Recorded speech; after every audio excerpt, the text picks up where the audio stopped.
It was 1948. Many Koreans yearned for American-style democracy.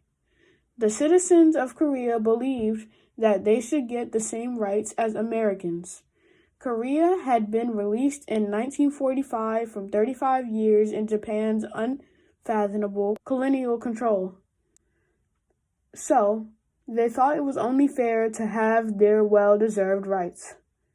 At this time, the Korean economy was falling into pieces. This was unfortunate because many Koreans were looking up to the Korean economy. Although this was occurring, some people were fond of the United States ever since 1945. This is when American occupations began on the southern part of the peninsula. While this was going on, other people believed that if the U.S. continued to influence Korea, the nation would never be officially free from other foreign nations. In 1947, former President Truman stopped all of the madness and ended American occupation in Korea. Just so it did not look like America was the bad guys, Truman asked them to call for a new, free Korea. This new country would give everyone their own rights. The U.S. then threw away their support to the strong anti-communist Syngman Rhee. Rhee had supported many of the U.S.'s decisions. Many Koreans were enraged at the fact that Rhee was merely another toy of a foreign government. Others had different beliefs about Rhee. Elections for posts in the Constitutional Assembly began on May 10, 1948. A lot of Rhee's supporters patrolled villages and towns, threatening the other political side. Groups in the community made sure the voting went smoothly, checking people for any weapons and massed reserve forces in the streets. At around sunset, it was clear that most of the votings went smoothly. Voting closed when the sky began to darken. Then the votes were collected and sent to a central location. Many people celebrated the voting process. This was celebrated as a valid expression of the Korean people's will and a triumph for democratic methods. As a short answer, the independent side of the voting received the majority of votes. Although the independent side won, they were divided amongst themselves and could not form a political consensus. This is how the Korean War began. On June 24, 1950, President Harry Truman picked up the phone in his home at Independence, Missouri. Truman was shocked by the news he received from Secretary Dean Ashton. The surprising and troubling news was that North Korean troops were invading South Korea. Truman was especially shocked about this news because he had recently read that North Korea was a tightly controlled Soviet satellite. This information meant that North Korea had and can be a threat to South Korea, Asia, and a lot of more countries and continents. By the next day, 89,000 heavily armed North Korean soldiers were standing right outside of South Korea's doorstep. South Korea was startled, meaning they were in jeopardy because they were not prepared. Many of South Koreans were on a weekend leave when these unfortunate events occurred. Truman was also one of these people, so Truman had to act fast, cancel his vacation, and fly back to South Korea. When Truman got back to South Korea, he was swarmed by concerned citizens and major newspaper companies. Not only South Korea was scared, Western European governments were also worried, waiting to see what the U.S. was going to do. If the U.S. didn't take a stand, the Eastern Hemisphere would fall like dominoes. This fear became known as the Domino Theory. If South Korea fell, it might produce a chain reaction resulting in takeovers of large parts of the world. Truman compared this incident to the German invasions of neighboring Europeans just over 10 years ago. Truman did not want the same incident to occur. Although it seems like Truman was the main character of the Korean War, there were multiple perspectives on the war. For instance, the Soviet Union denied Truman's accusation. The Soviets believed that the Koreans could settle the war amongst themselves. Although an historian's job is to gather different perspectives on a situation, it is not always easy to do as far as language barriers. So as a result of this, historians had to study documents, conversations, speeches, and other communications. In 1995, a famous historian named Shen Zihua set out to solve a major argument proposed by the Koreans that was waiting for an answer. The argument was that North Korea invaded South Korea under the Soviet Union's order. Many other people think otherwise. Zihua spent $1.4 million of his own money to buy declassified documents from Russian historical archives. Then he had to translate the document into Chinese for Chinese government documents.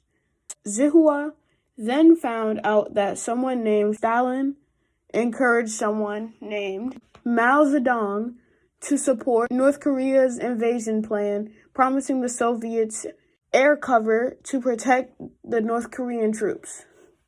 As July faded into August, more American forces arrived in Busan.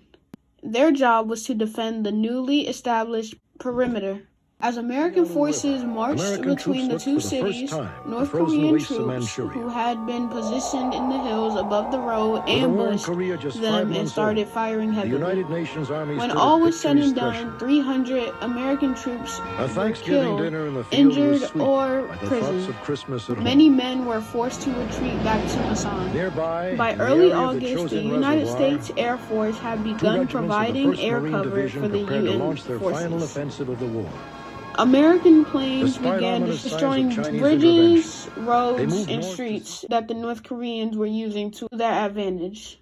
U.S. tanks and other military hardware were also streaming in Busan's port, giving perimeter soldiers more of what they needed to hold back their invading troops. Just 1 month ago, after the initial invasion, a massive mobilization was underway in Busan. United Nations troops committed to stopping North Korea from conquering South Korea's second largest city and crucial port. On August 8th, the North Korean broke through the perimeter and attempted to cross the Nakdong River into Busan.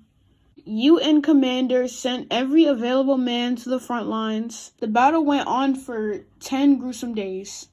Eventually, the American 24th Infantry Division and other crucial units were able to push back the North Korean army and destroy the entire 4th Division of the North Korean army. The battle inflicted heavy losses. 12,000 North Korean and 600 American troops were killed. This bloodbath continued throughout the month of August as UN troops held their positions along the perimeter. On August 31st, the American 9th Infantry Division prepared to sneak across the Nakdong River. Their plan was to destroy a North Korean command post. As they were setting up their guns and their bombs, North Korean troops surprised and ambushed them. This battle raged for days. UN losses were very heavy. In the case of the American 34th Infantry Regiment, only 184 men remained out of 2,000 that had come from Japan.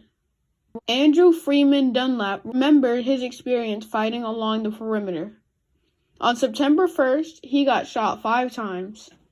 Miraculously, he survived after experiencing hell on Earth for many hours. Medics gave him 8 units of blood that saved his life. For many years, he could not talk about his experience with anyone.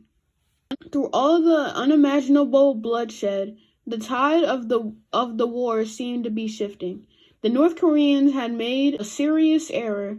Instead of concentrating their forces in one place and overwhelming the adversaries, they spread their forces too thin along the perimeter and were beaten back by an ever-strengthening UN force.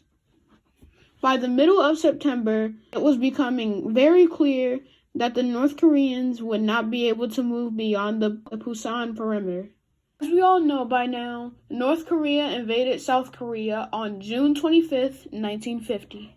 Within 3 days, North Korean troops streamed southward, capturing the capital city of Seoul and barreling their way toward the southern tip of the Korean peninsula. South Korean troops were completely surprised by the onslaught of the North Korean troops. They found themselves outgunned and overwhelmed. Worried that the entire Korean peninsula was about to fall to communists of North Korea, American troops stationed in Japan rushed westward across the Korea Strait, where they defended the city of Pusan in fierce battles. American and South Korean troops fought the North Koreans until August 4th, when the United States Army forfeited a perimeter around Pusan to keep North Korean troops from taking the port city. American General Douglas MacArthur was scared. Unless UN forces could quickly cut off supplies to the North Korean troops as they moved toward Pusan, they will continue to overwhelm the South Koreans in mass numbers, and more South Koreans would be under North Korean control. It was clear to the general that many more troops would be necessary to hold them back. He called Washington for help. President Truman approved more ground troops, but where could they land undetected? MacArthur believed that American forces could surprise North Korean troops by attacking them from behind. He decided to invade further north by sea and from the west. That way, American troops could control the closest seaport to Seoul, the capital city of South Korea.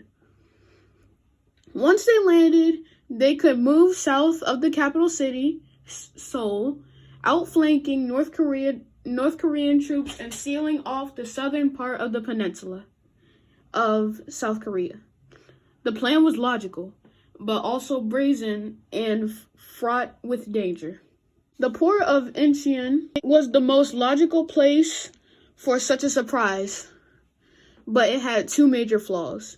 First, enormous tides flowed in and out of the city's harbor through a narrow and winding passage called Flying Fish Channel. Water levels rose and dropped an average of 20.7 feet each day, making the channel one of the greatest and fastest tidal basins in the world. According to U.S. Major General Courtney Whitney, it was so narrow that if North Korean troops sunk even one ship as it passed through certain sections, it could block all the other ships in the harbor, dooming the invasion. Only way to land successfully while being hidden would be to time the invasion perfectly with high tide. The tide would push the boats in quickly at exactly 7:19 p.m., 35 minutes after sunset. Troops would disembark under the cover of darkness with enough supplies to fend off North Korean troops until morning. Within 2 hours of landing, the tide would rush out, beaching the boats in the harbor's mud and muck until the tide rushed back in again at 6:59 a.m. MacArthur shared his plan from Incheon with other military commanders. Other military commanders were scared. It was too risky, too unpredictable, and too loaded with obstacles. MacArthur responded to them ominously. The only alternative to a stroke, such as I propose, would be the continuation of the savage sacrifice we are making, with no hope of relief in sight. Are you content to let our troops stay in the bloody perimeter like beef cattle in the slaughterhouse? On September 15th, 1950, American naval forces opened fire on Walmido. They pounded the island with great ferocity. Shortly after sunset, and exactly according to plan, U.S. Marines left the destroyers, boarded landing crafts, and flowed through the Flying Fish Channel into the harbor, swarming the beaches of Incheon. Within 3 days of the invasion, American tank infantry forces moved 105 miles north to meet those who landed at Incheon. Eventually, they were able to help the South Koreans retake their capital city, Seoul, on September 27th and move northward, setting the stage for a robust and bloody confrontation with the North Koreans, this time on the North Koreans' soil. With Incheon being secure, U.S. Marines formed two columns and pushed eastward. As they walked down the highway towards Seoul, American planes dropped bombs on the North Korean troops standing in the way. The Marines in the right column marched toward Gyeongpo, a major factory district just across the Han River from Seoul. Those in the left column headed toward Gimpo, the city's main airport. In the early morning of September 17, 1950, as the left column approached Gimpo, they ran right into 250 North Korean troops commanding 6 tanks. The Americans opened fire from their Pershing tanks and rocket launchers. A fierce firefight commenced. Richard Carey took his squad around an enemy flank. As he emerged from around a bend, he came face to face with a North Korean commander.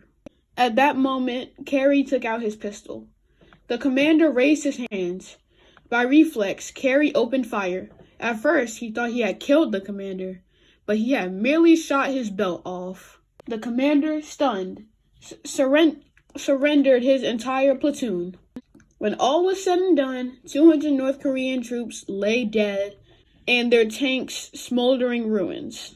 By afternoon on September 18th, Brig Gen Thomas Cushman's Marine Air Group 33 arrived safely at Gimpo from Japan. By late in the day on the 25th, UN troops had surrounded Seoul, but North Korean soldiers still controlled many urban blocks and were not about to give up the city without a fierce fight. 3 months after being invaded by the North,